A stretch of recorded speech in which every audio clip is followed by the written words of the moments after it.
myself Aditya P. Tripathi. I am here to continue our discussion on the topic of absorption costing and marginal costing. In previous two lectures of mine, I told you about what we exactly do into absorption costing and marginal costing when it comes to preparation of statement of profitability. Today we'll actually extend our discussion on the topic of absorption costing and marginal costing. Let me first tell you what exactly is my agenda of discussion in today's lecture of mine. This is part 3 of our lecture on absorption costing. I'll tell you about the difference in both the techniques with the special focus on under and over absorption of overheads, and then we'll come to some practical problems on marginal costing versus absorption costing.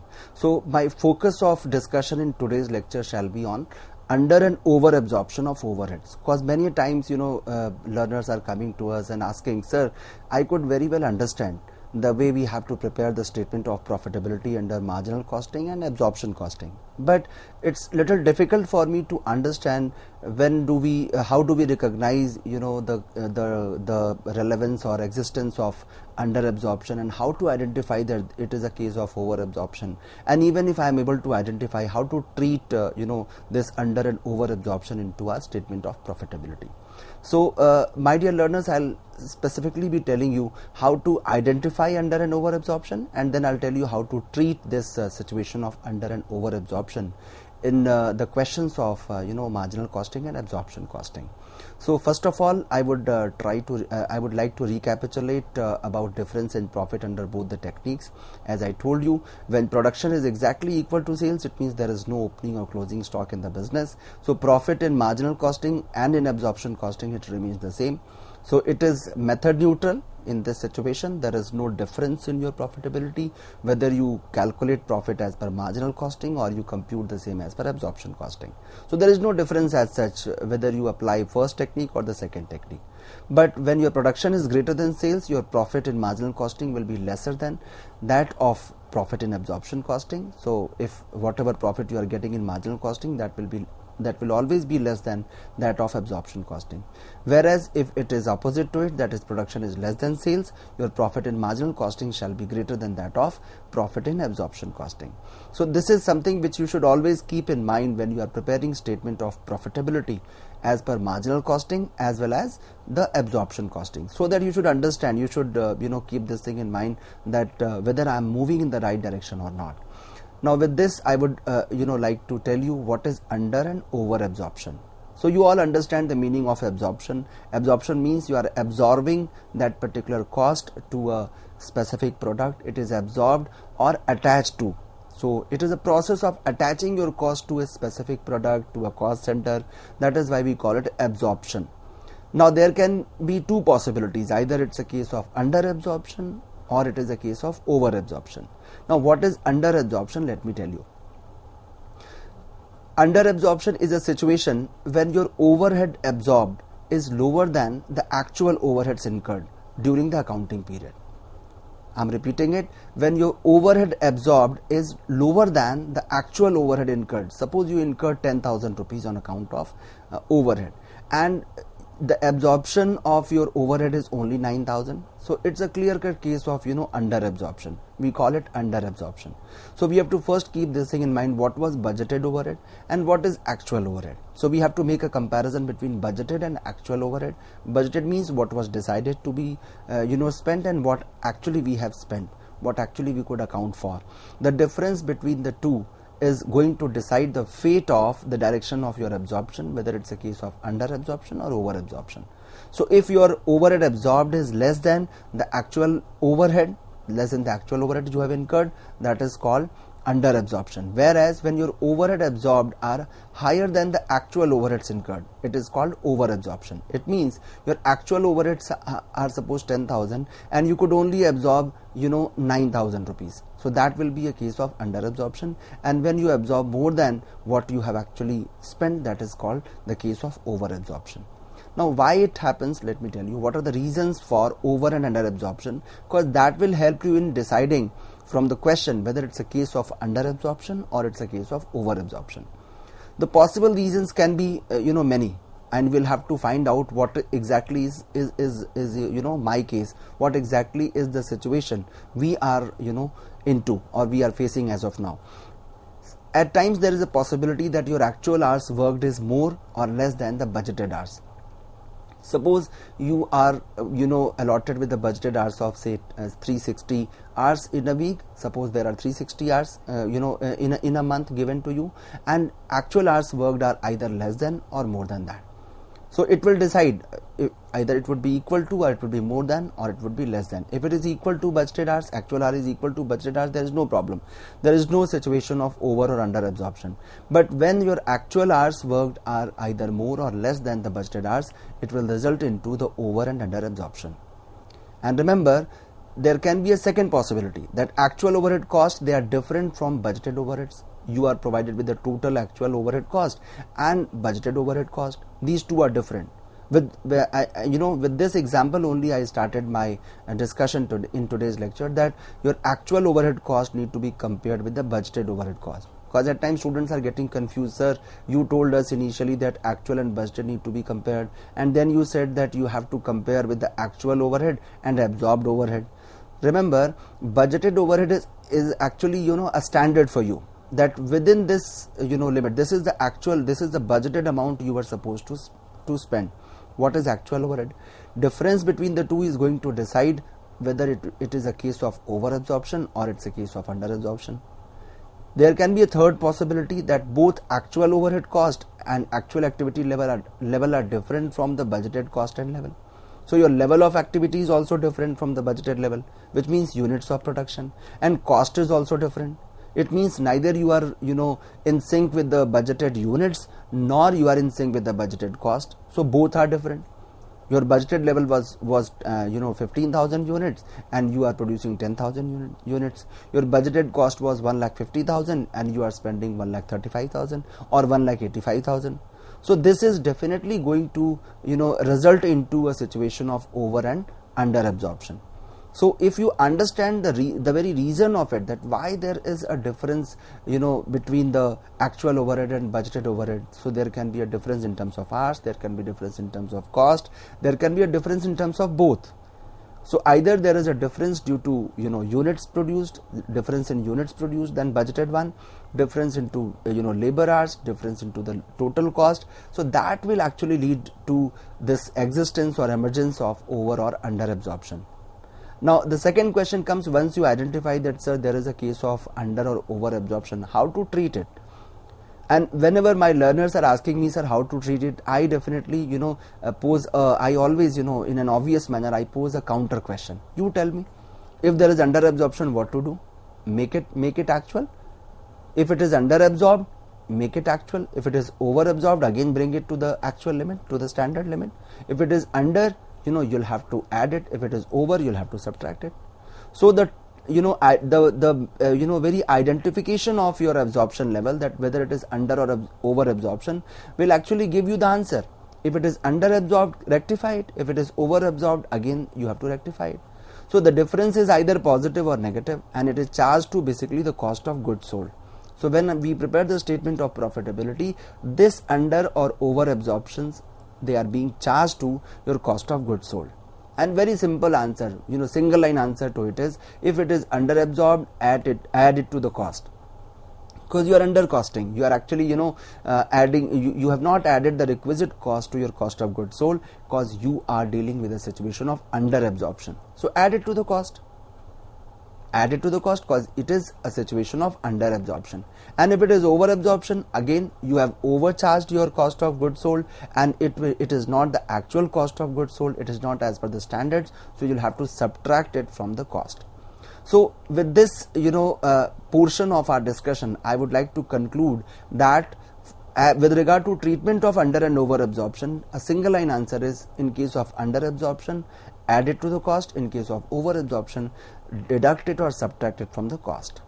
Now I would let you go through some questions where we are dealing with the situation of under and over absorption, and I'll tell you in due course of my discussion how to identify from the problem itself that whether it's a case of under absorption or over absorption. I'll tell you.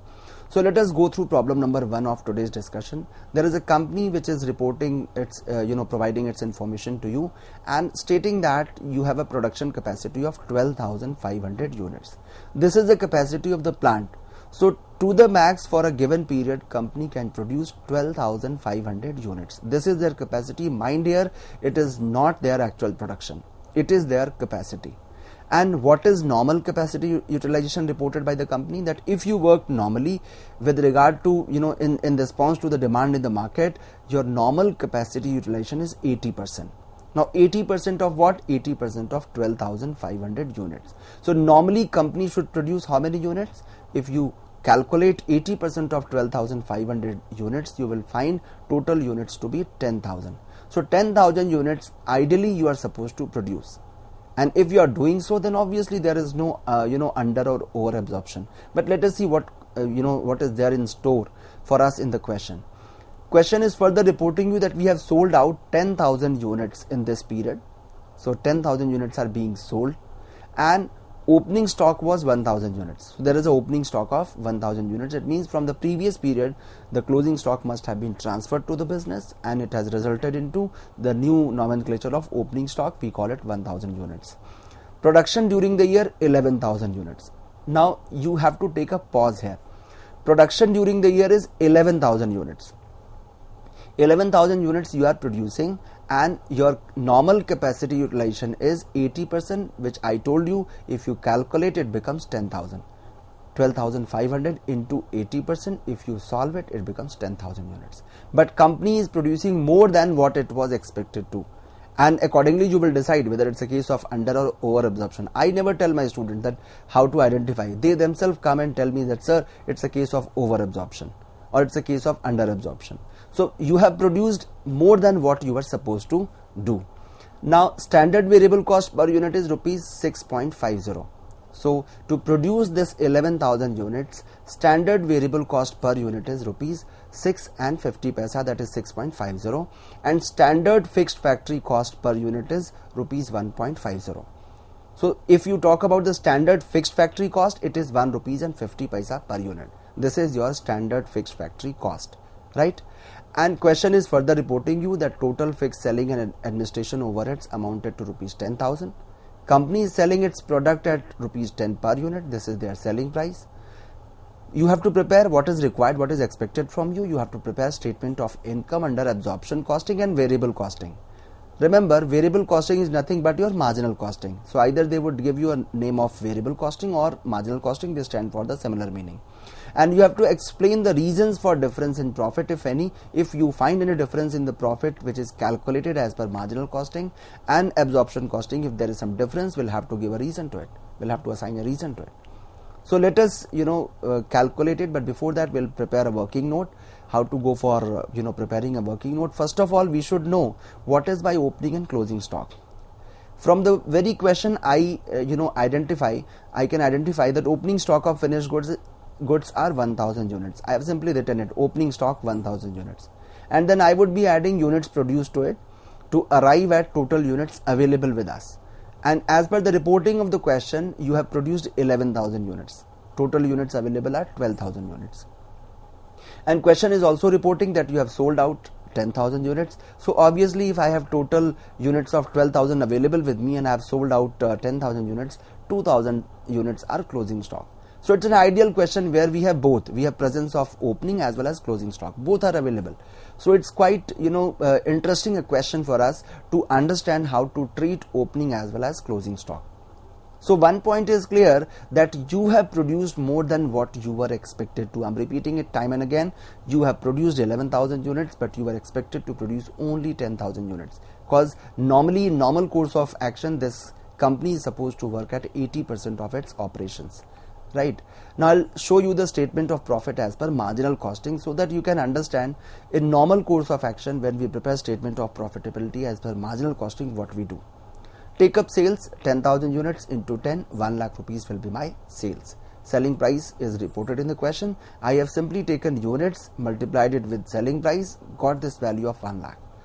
I have to now subtract variable cost reported in the question 6 rupees and 50 paisa per unit, and total units we have produced is 11,000. So 11,000 units into 6 rupees 50 paisa will give me a value of 71,500. Now this is my variable cost.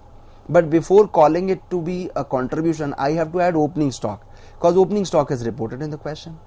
Now there is a doubt in the mind of learners that, sir, how to calculate, at what price should I calculate the value of opening stock? Very simple.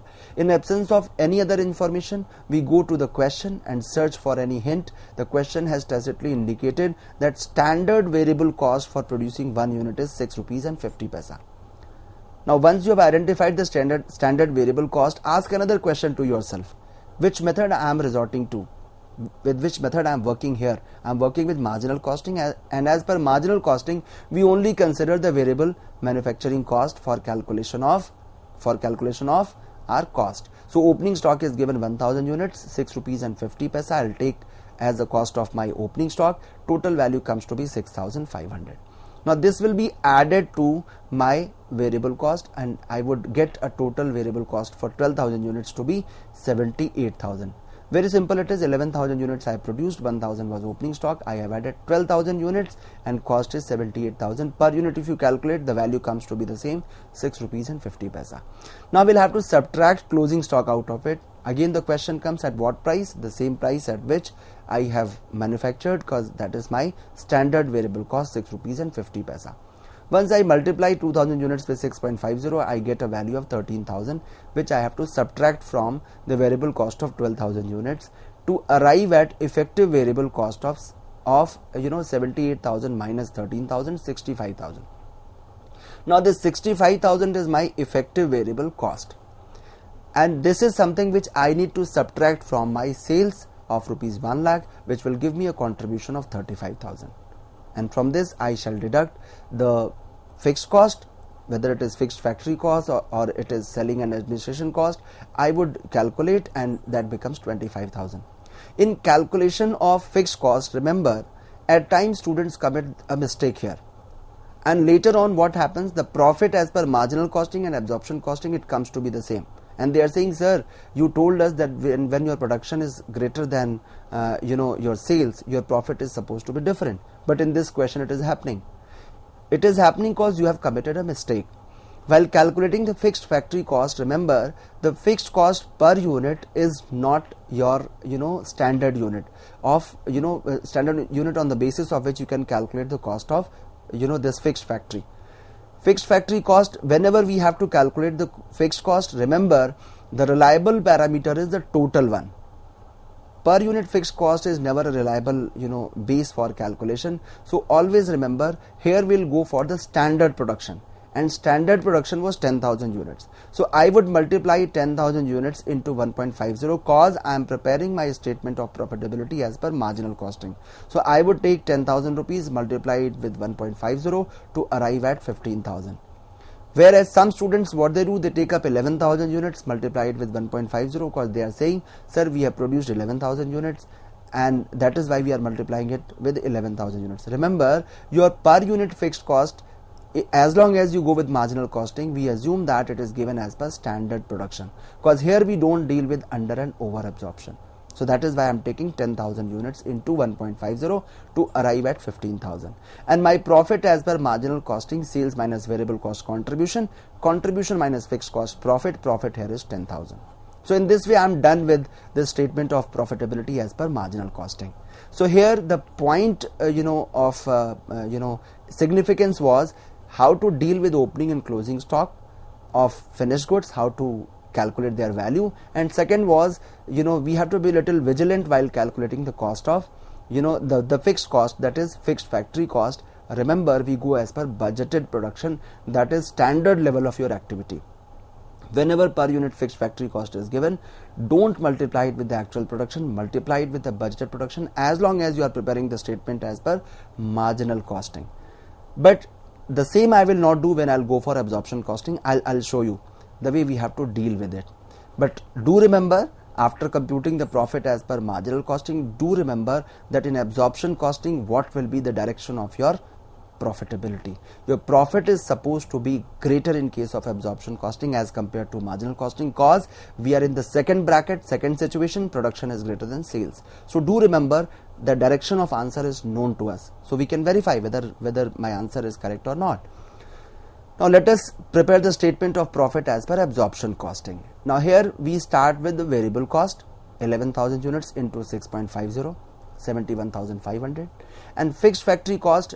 Now remember, now here we don't take the standard or budgeted production, we take actual production, and that is why learners get confused or students get confused. We take 11,000 into 1.50 and calculate fixed factory cost. Why do we do so? Cause we have to go for dealing with under or over absorption.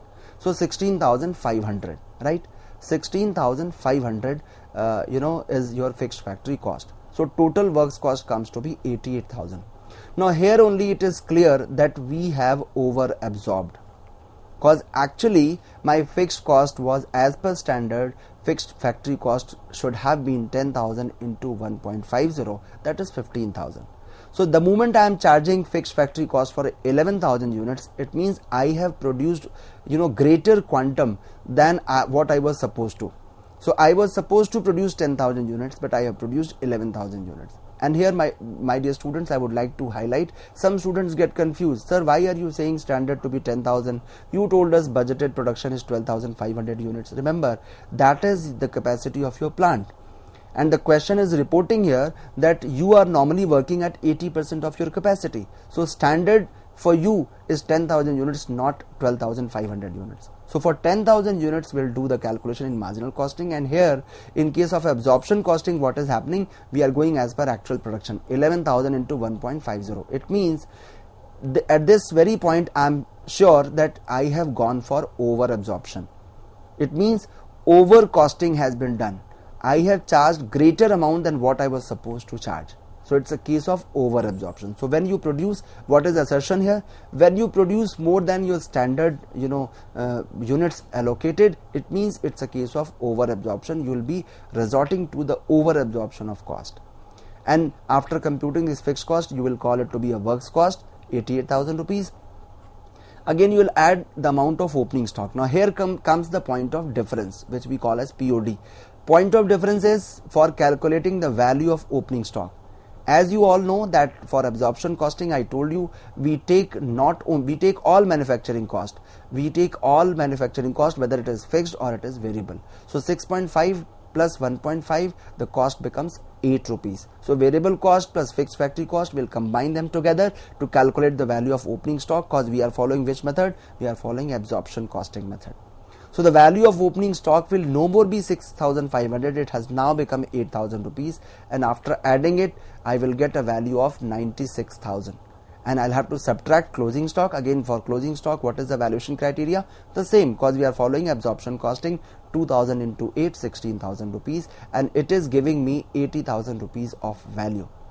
After this, I will add selling and administration cost to it, that is 10,000 rupees reported in the question, and this is my cost of goods sold for 10,000 units. The value comes to be 90,000. Now here, my dear students, we'll have to, before calling it to be cost of goods sold, this is the point where we have to deal with under or over absorption. So be very sure that before calculating cost of goods sold, you have to settle the situation of over or under absorption. And I told you at the very outset, this is a case of over absorption.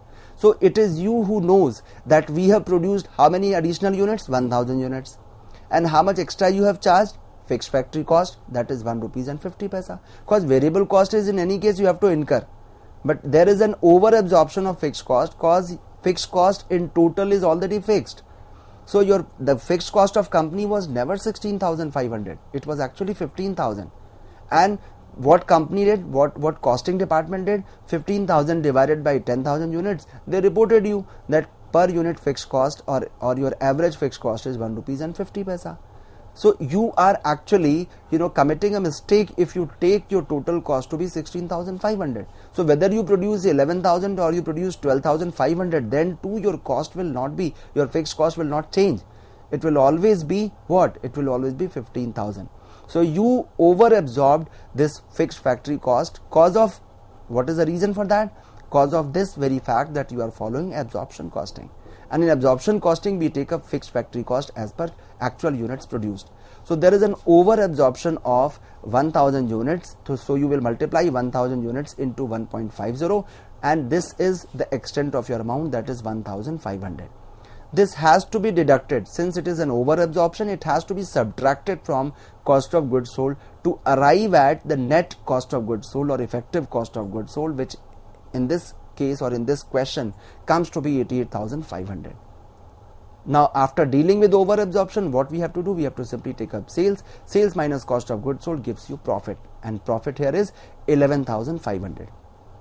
So here what is the crux of the story? Crux of the story is, first we increase our fixed factory cost with the increased level of production, and then we have to settle it, then we have to subtract it, and the same we have done here in this case of over absorption. Now the question comes, what is the reason for difference in profit? Difference is of 1500, and this difference is only due to one point, that is the valuation of stock under the two systems.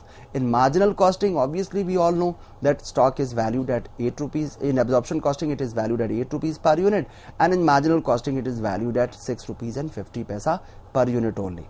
So in examination, when you are drafting your inference, when you are drafting your suggestion, you have to write like this, that this is the quantum of difference, and the reason for this is assigned to this value, that there is 1.5 rupees of difference per unit, and your total units which you have produced over and above your normal level is 1000 units. Multiply it with 1.50, and difference is 1500. So I hope that you have understood with this example how to deal with over absorption of a factory of production situation where we are having a situation of over absorption. In next lecture I'll tell you how to deal with under absorption. I hope you must have understood and enjoyed today's lecture of mine. Thank you so much.